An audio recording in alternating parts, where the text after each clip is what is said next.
नमस्कार दोस्तों, स्वागत है आपका हमारे इस वीडियो के अंदर।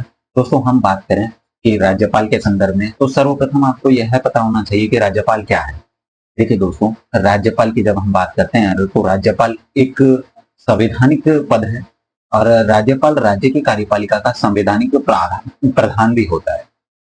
अर्थात राज्य की कार्यपालिका का कॉन्स्टिट्यूशनल हेड होता है।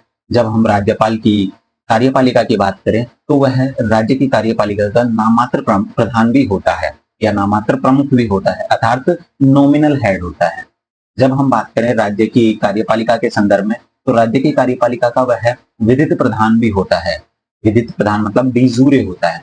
जब हम राज्यपाल की बात करते हैं तो राज्यपाल ही राज्य का प्रथम नागरिक कहलाता है, क्योंकि राज्य के शासन और प्रशासन से संबंधित सभी कार्य प्रत्यक्षता और अप्रत्यक्षता राज्यपाल के नाम से ही किए जाते हैं।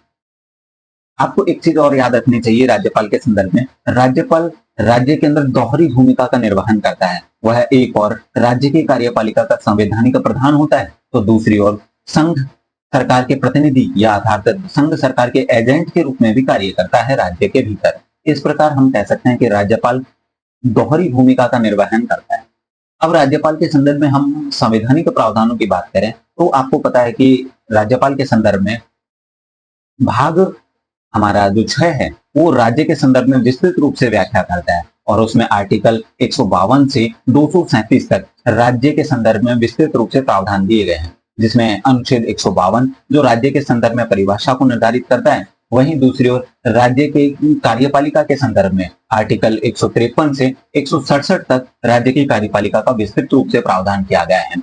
आर्टिकल 153 से 167 की बात करें तो मतलब इसे इंग्लिश में कहेंगे 153। 153 के अंदर हम राज्यपाल की बात करते हैं और राज्यपाल के बाद हम मुख्यमंत्री, मंत्रिपरिषद और महाधिवक्ता के संदर्भ में विस्तृत रूप से आर्टिकल 153 से 167 तक हम विस्तृत रूप से इनके संदर्भ में पढ़ सकते हैं। जब हम राज्य की विधायिका की बात करते हैं तो आर्टिकल 168 से 212 अर्थात 168 से 212 तक हमें राज्य के विधानमंडल के संदर्भ में विस्तृत रूप से चर्चा मिलती है, जहां हम विधानसभा और विधान परिषद के रूप में विस्तृत रूप से चर्चा करते हैं, जो राज्य की विधायिका के संदर्भ में अपनी महत्वपूर्ण भूमिका निर्वहन करते हैं या राज्य की विधायिका के महत्वपूर्ण अंग है। जब हम आर्टिकल 213 अर्थात 213 की बात करते हैं तो राज्यपाल एक आदेश जारी कर सकता है, उसे हम कहते हैं ऑर्डिनेंस अर्थात अध्यादेश जारी करने की शक्ति, और इसके बारे में हम विस्तृत रूप से आगे पढ़ने वाले हैं। जब हम राज्य की न्यायपालिका की बात करते हैं तो राज्य की न्यायपालिका के संदर्भ में आर्टिकल 214 से 237 तक, ठीक है दोस्तों, आर्टिकल 214 से 237 तक क्या विस्तृत की है हमारी राज्य की न्यायपालिका। राज्य की न्यायपालिका के संदर्भ में आपको याद रखना है कि जैसे हमारे विधायिका को या हमारे जो शासन की प्रणाली को व्यवस्थित किया गया है, एक और केंद्र सरकार और दूसरी ओर राज्य सरकार, उस प्रकार हमारी न्यायिक व्यवस्था को वर्गीकृत नहीं किया है। हमारे भारत के अंदर एकीकृत न्यायपालिका अपनाई गई है, जिसके अधीन राज्यों के अंदर उच्च न्यायालय की स्थापना की गई है, जो कि आर्टिकल 214 से 232 तक उच्च न्यायालय के प्रावधान है। जबकि हम अधीनस्थ न्यायालयों की बात करें या जिला न्यायालयों की बात करें तो आर्टिकल 233 से 237 तक विस्तृत रूप से वर्णन किया गया है। तो दोस्तों, हम आगे चलें उससे पहले हमें एक चीज याद रखनी चाहिए कि आर्टिकल 53 जो हमें राज्यों के राज्यपाल के संदर्भ में एक विस्तृत प्रावधान के रूप में चर्चा करता है, जहां आर्टिकल 53 कहता है कि प्रत्येक राज्य के लिए एक राज्यपाल होगा, मतलब शैल बी का यूज लिया गया है। तो दोस्तों, शैल बी का यूज लिया गया है तो अर्थात ये प्रावधान महत्वपूर्ण है और ये हमेशा होगा, अर्थात इसे परिवर्तन नहीं किया जा सकता, क्योंकि राज्य के शासन और प्रशासन के अंदर अपनी महत्वपूर्ण भूमिका निभाता है। अब जब हम आर्टिकल 153 की बात करें तो 153 के अंदर 7 कॉन्स्टिट्यूशनल अमेंडमेंट किया गया, जो 1956 के अंदर अर्थात 7वां संविधान संशोधन किया गया, जो 1956 के अंदर किया गया।